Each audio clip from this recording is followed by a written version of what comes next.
In today's episode, we're going in the Pontiac to visit Hillhaus Domes. And as you're gonna see, it's 100% family-based.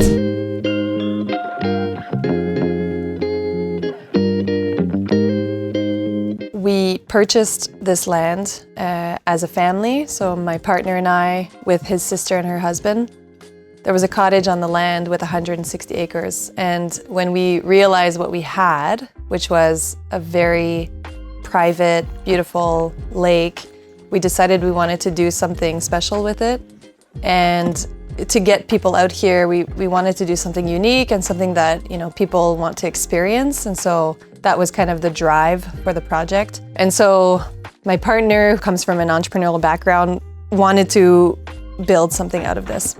We all have our strengths, which makes our team really good. We have a team working together to kind of make this happen.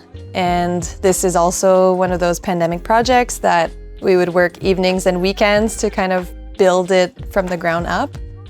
Like all the construction, the digging, my in-laws, so that live 10 minutes away, like he so happens to have a backhoe that could come on location and help us kind of dig out some areas, move some gravel around. And then we have a lot of connections in the Pontiac, friends and family, so to get gravel delivered or to cut down our trees or to saw the wood, like all that was just very much community, family-based. Poor Bailey, just a few more days.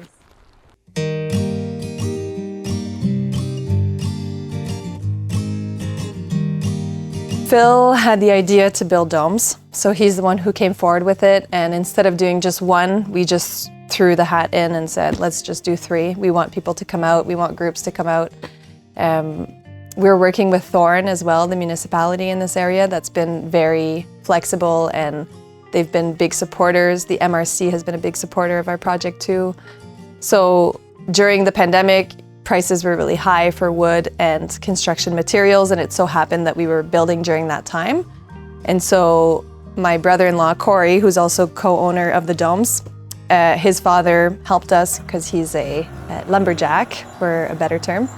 And so he cut down a lot of our pine. We had it sawed on location. We've used all that wood inside this dome. So the entire foundations, the floors, the walls, the bed, like everything is used from the wood from the land, which has been one of, the most interesting aspects of it. And it's just like a cozy feel, you're in the woods. We didn't want synthetic flooring. We wanted that natural feel when you came in here. And so together, the 4 of us, we all have our strengths. Phil is like our money guru. Jen and Corey have a great construction background. I'm definitely more design, but I've learned to do a lot of the construction as well. And so together we made this possible, and it's been really fun. We purchased these domes from F Domes, so they're from Poland. They have a great reputation worldwide. We have harsh winters, we have strong winds. So we decided to go with them because they do offer an extra layer of insulation as well. When you purchase a dome like this, you'll get the structure of the dome, you'll get any added extra. We went with the skylight, you get your porthole windows, you can get your chimney add-on. And we wanted to create our own space inside, so we got the frame, and then we built everything else. So the dome itself sits on a foundation that's a crawl space. The crawl space itself is where we would house our hot water tank. That's where all of our electrical comes out.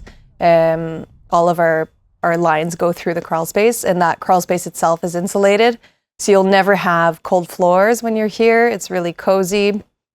And then we finished it with our own details. So we laid pine flooring. We built a loft that also houses the full washroom. So you have your full shower, toilet, flushing toilet.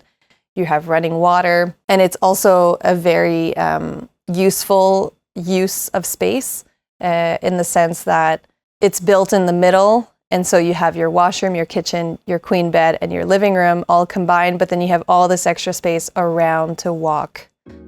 So it feels quite spacious.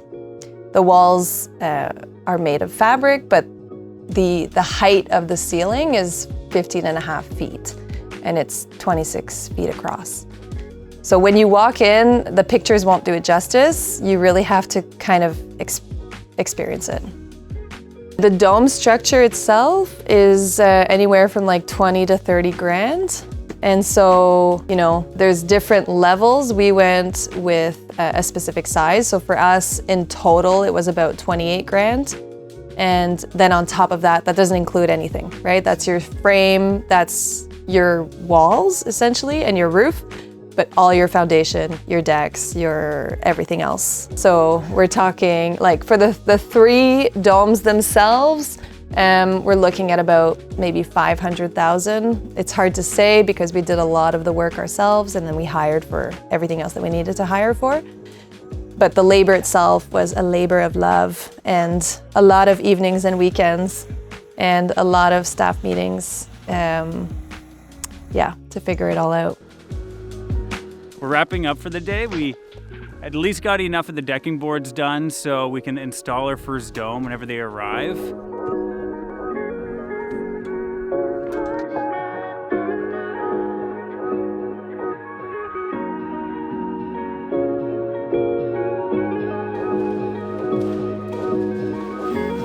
Like just to lay down plywood, you know, you were looking at $100 a sheet for a sheet of plywood. So all that to us, we had to kind of figure out how are we gonna make this work financially.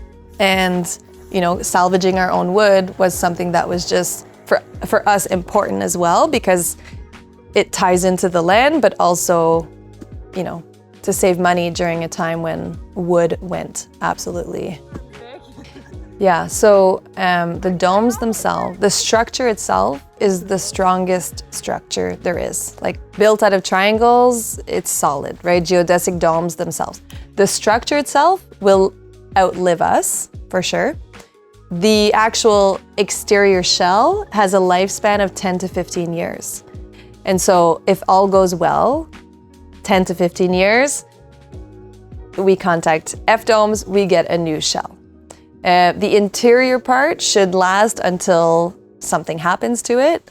But really our goal, I mean, is to have these last as long as we can. We've built them really well and we make sure that, you know, no water gets to the foundation or that everything stays dry, which has been one of a challenge. You know, it's a challenge that comes with domes. It's like a giant tent. So, you know, when you go camping in the summer, you'll get condensation sometimes in the morning. We can live that here at the domes too. But overall, if it were just the structure itself, even if a tree fell on it, I don't think it would dent it. Like it's very solid. You could climb the whole thing. You know, they build kid structures out of domes, right? So yeah, that part is really strong.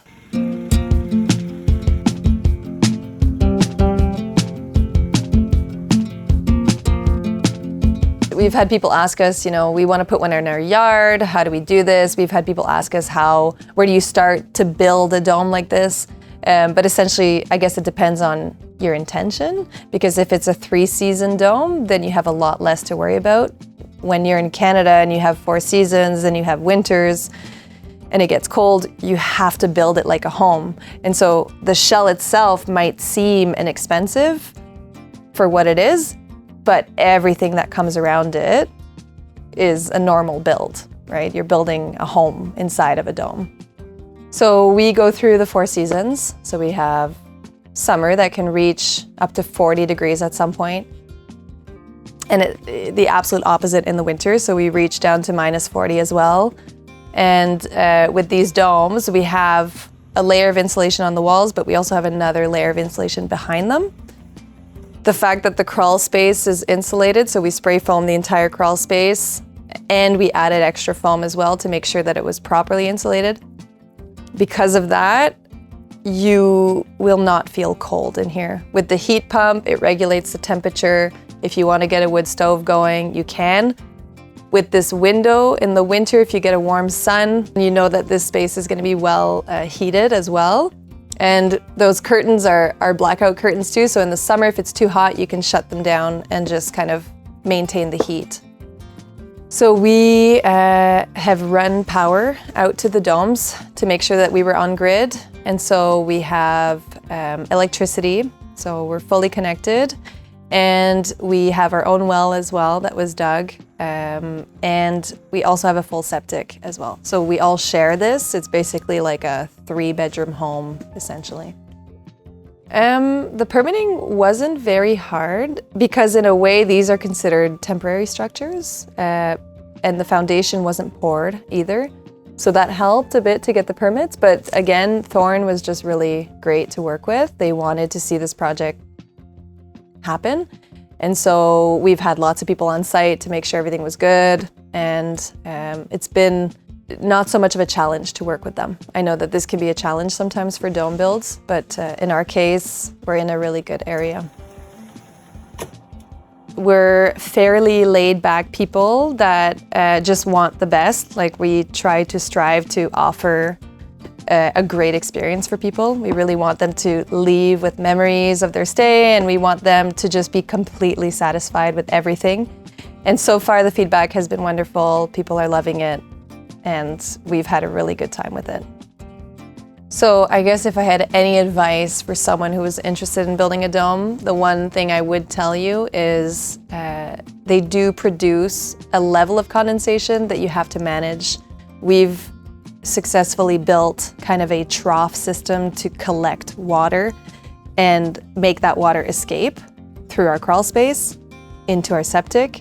But that in and of itself was an engineering project that we just kind of, figured out as we went. So I would say if you had a concrete floor or a concrete base, you might be better off because the wood will sometimes absorb that water. The other piece of advice I would give is make sure you can accommodate up to 4 people just to give that option. We have a lot of couples that stay, but at the same time, we have so many families that come or groups of friends that come, and they're making it a yearly tradition. And then I guess my last piece of advice would be really your heat source. Make sure that it's not cold, that your feet stay warm, that personally, I love a wood fire. It's one of those things that is hard to beat, and so there's no alternative in my mind, but a heat source would be one of those things you have to plan for. We're about an hour and a half at most from Ottawa, about an hour from Gatineau, about 3 hours from Montreal. We have a lot of guests that come in from Toronto as well, about 5 hours from Toronto. So welcome to the Pontiac. It's a beautiful region. It's very wild. There's a lot to do and it's not very well known. So part of this project had that goal in mind, was to get people out here to see what the Pontiac is and what it has to offer. I hope you find that episode interesting, and if you want to see a dome tour, I suggest that you click the link right there. Otherwise, thanks for watching. Don't forget, Like and subscribe, Hillhaus Domes.